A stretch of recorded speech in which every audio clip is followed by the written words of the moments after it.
Okay, so thought I would make another update video on the project car. This is the 1.4 16 valve conversion using the running gear and electrical system from a Volkswagen Polo Sport. Car used to be a 1.4 MPI, but the engine was pretty tired and it kept eating gearboxes as well. So yeah, we thought put a 16 valve in it and then we can tune it and actually get decent power. So yeah, since the last video, as you can see, the car has moved. Engine is now fitted. I'll just give you a look at that, hang on. So yeah, engine's in, as you can see. Starts, runs, drives, and it stops as well, which is nice. More or less everything in the engine bay is done. Had to get a few bits from the scrapyard, like another battery box and all that. The ECU is just floating around at the moment. I need to either get or make a mount to attach it here, and that's pretty much it. There is a random connector there. That's for ABS, which the Polo had. This does not have it and will not be getting it, so that plug's just is going to get blanked off. Yeah, not really much else to say about this. Everything's, as I say, connected up, plumbed in. I do need to adapt a few things, like these are the plugs for the headlights, whereas they do fit as they should. As you can see, it will plug in.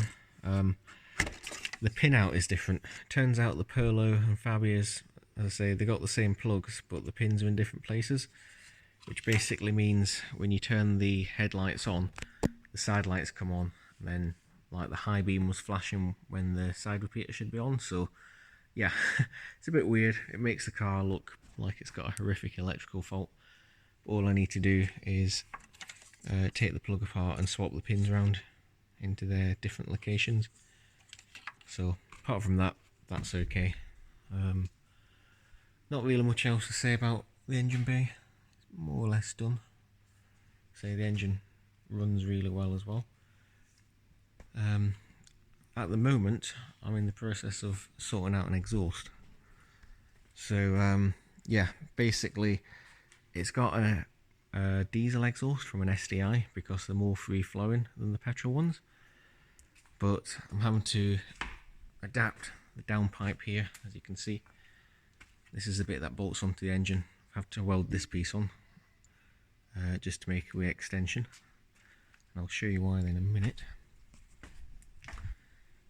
The exhaust's a bit, how do you say, redneck. I think it's the best way of explaining it. But yeah, we've got new flexi, as the other one was burst. That goes onto this pipe and then through that cat there. This is from the 16 valve, and then the rest of the exhaust, that box there, which is more or less empty, straight through to the back. From here backwards is an SDI exhaust.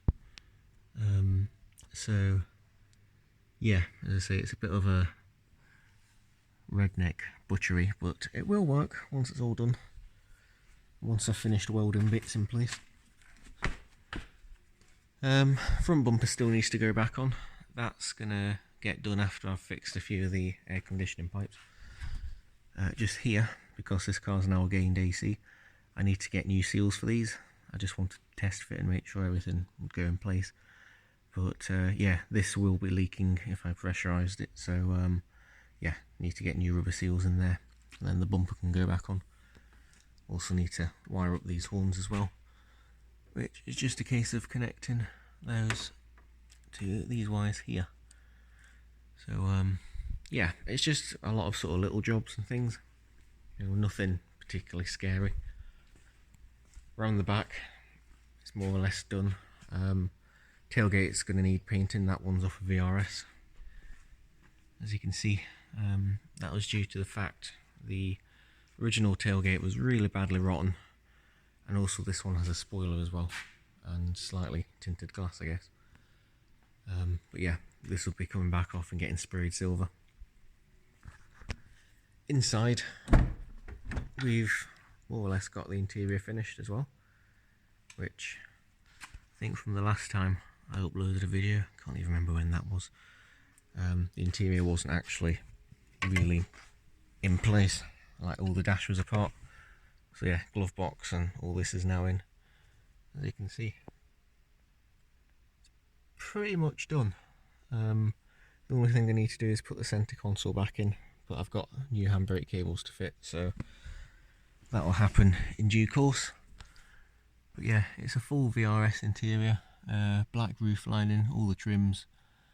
The seats are from a Bohemia, so yeah, that's why they're not white or muddy, I guess, because all the white seats turn sort of muddy and dark.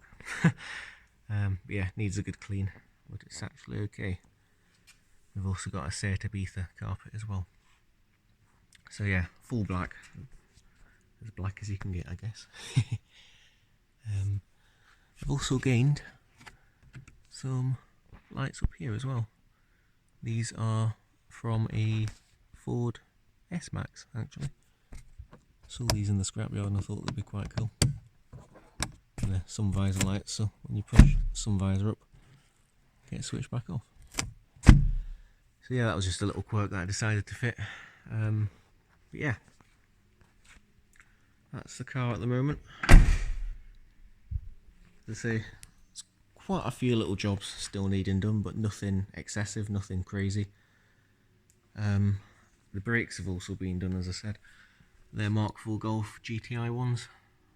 Exactly the same as what I've got on my own Fabia, which I can just show you. There we go. As you can see, they're on my daily. And they work very well. So yeah, that pretty much covers it at the moment. You can also probably tell the bodywork's in really good, clean condition, even though someone's left a shovel leaning against it. Probably me. But yeah, it's pretty much more or less there, as I say. I'd like to get a under bonnet sound deadening cover off a diesel, but again, these are all just bits and pieces to get from scrapyards, as I say. That's an SDI engine that I'm doing up as well for my dad's other Skoda. But yeah, there you go. That's the Fabia known as Bob.